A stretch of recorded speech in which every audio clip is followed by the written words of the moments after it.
হযরত ইমাম মাহদী আলাইহিস সালাম দুনিয়াতে আসবেন।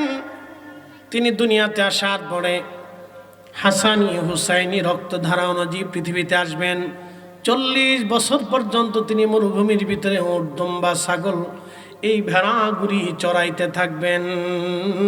আল্লাহ তিনাকে দিয়ে উট, দুম্বা, ভেড়া মাঠে ময়দানে চড়াইবেন। এটা আল্লাহর ইশারা। একবার জোরে বলা যাবে কি মারহাবা। সব নবীরা উট, দুম্বা, ভেড়া কি চড়াইতেন, কৃষি কাজ করতেন। বলে হুজুর নবীরা কৃষি কাজ কেন করতেন? কারণ কৃষি কাজের মতো হালাল কোনো কাজ নাই। কি কথা কন না কেন? জোরে বলেন, জোরে বলেন।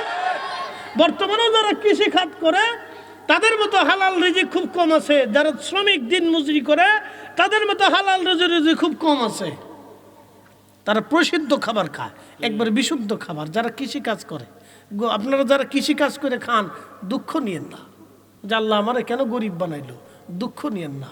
কৃষি কাজের মতো বিশুদ্ধ খাবার আল্লাহ রাখে নাই বিদায় নবীদেরকে আল্লাহ কৃষি কাজ করাইতেন। একসাথে বলবেন আল্লাহু আকবার। ছোটখাটো ব্যবসাও করাইতেন। কি করাইতেন? ব্যবসাও করাইতেন। এগুলি সুন্নত। এই যে ছাগল, উট, দুম্বা, ভেড়াগুড়ি আল্লাহর নবী চড়াইতেন। খামার ছিল নবীজির, খামার আল্লাহ খামার দিয়ে দিয়েছিলেন। সব নবীদেরকে আল্লাহ খামার দিয়েছে। মুসা আলাইহিস সালাম তার শ্বশুরের এই ছাগল চড়াইতেন, খামার ছিল, ম্যানেজিং ডিরেক্টর ছিলেন। একসাথে বলবেন না মারহাবা। হযরতে ইউসুফ আলাইহিস সালামের আব্বা ইয়াকুব আলাইহিস সালাম, তিনিও ওই তার মামার বিরাট বড় উট, দুম্বা, ছাগলের যে খামার ছিল, খামারের ম্যানেজিং ডিরেক্টর ছিলেন। আমাদের নবীকে আল্লাহ হযরত আম্মাজান খাদিজাতুল কুবরা রাদিয়াল্লাহু আনহার ব্যবসায়ের ম্যানেজিং ডিরেক্টর করেছিলেন। স্টাফ না, এটা ভুল কথা বলেছে আমাদের এক ভাই। স্টাফ ছিলেন না, কর্মচারী ছিলেন না। ও ভাইটা বলতে বলতে ভুল বলে ফেলছেন, এটা ঠিক না। উনি যদি ম্যানেজিং ডিরেক্টর বলতেন তাহলে কোনো অসুবিধা ছিল না। আর আসলেই তো আম্মাজান খাদিজাতুল কুবরার ব্যবসায়ের প্রধান আমার রাসূল ছিলেন। কি কথা কন না কেন? কিসের প্রধান ছিলেন? ব্যবসার প্রধান ছিলেন। ব্যবসার প্রধান ছিলেন, এটা সত্য। তিনি ম্যানেজিং ডিরেক্টর ছিলেন।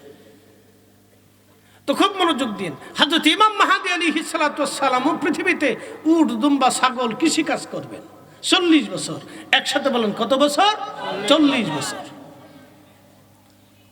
40 বছর ধরে উট, দুম্বা, ভেড়া করে তিনি চড়াইতেন।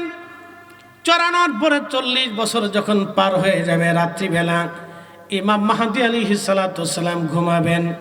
ইমাম মাহদী কামার আল্লাহ কলবের ভিতরে ইসলাম থেকে শুরু করে পৃথিবীর যত জ্ঞান আছে, মেধা আছে, ইমাম মাহদীর কলবে আমার আল্লাহ ঢুকায় দিবে।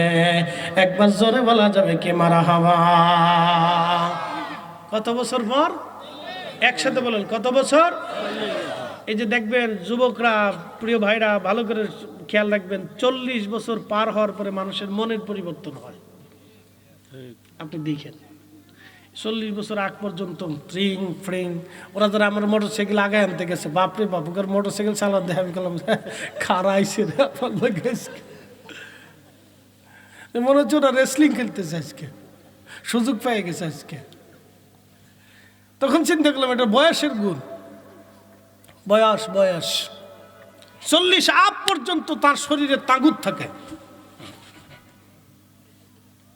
40 যখন পার হয় তখন ধীরে ধীরে ধীরে ধীরে মনের পরিবর্তন হতে থাকে। 40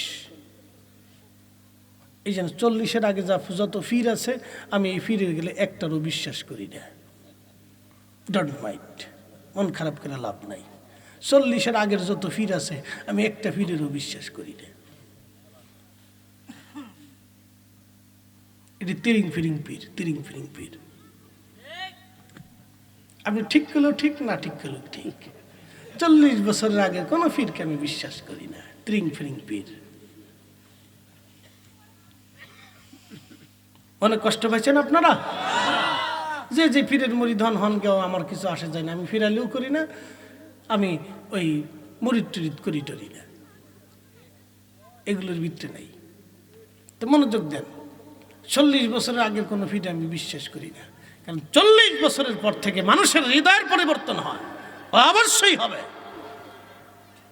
অবশ্যই হবে। নাহলে ইমাম মাহদীকে আল্লাহ 25 বছরে না দিয়ে 40 বছরে কেন দিবে?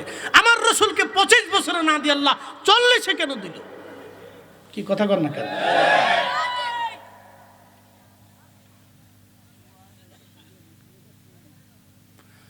প্রিয় উপস্থিতি, মনোযোগ।